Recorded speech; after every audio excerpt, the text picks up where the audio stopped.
هر کی کسی را بزند و آن کس بمیرد، بگذار وی محکوم قتل گردد.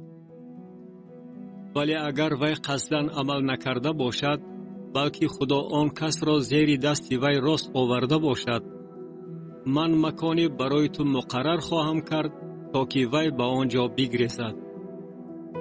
و اگر شخصی به یار خود قصد کرده باشد که ورا با راه فریب بکشد، ورا از پیش قربانگاه من گرفته به قتل برسان. و هر کی پدر یا مادر خود را بزند، بگذار وی محکوم قتل گردد.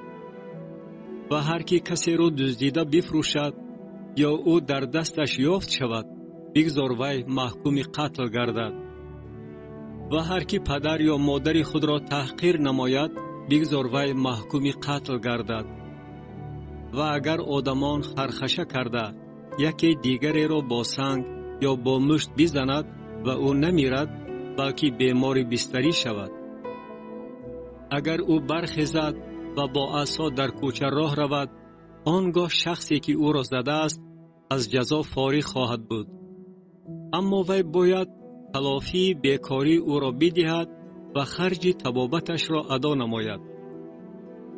و اگر شخصی غلام خود یا کنیز خود را با تیاق بزند و او زیر دست وی یک باره بمیرد، وی باید محکوم انتقام گردد.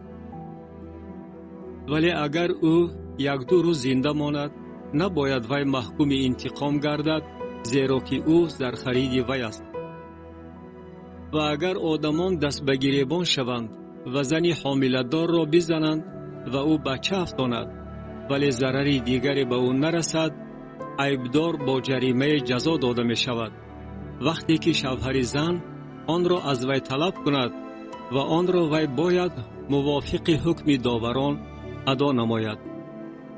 و اگر ضرری به او رسد، آنگاه جان در عوض جان بده، چشم در عوض چشم، دندان در عوض دندان، دست در عوض دست، پای در عوض پای، سوزانش در عوض سوزانش، جراحت در عوض جراحت، لط در عوض لط.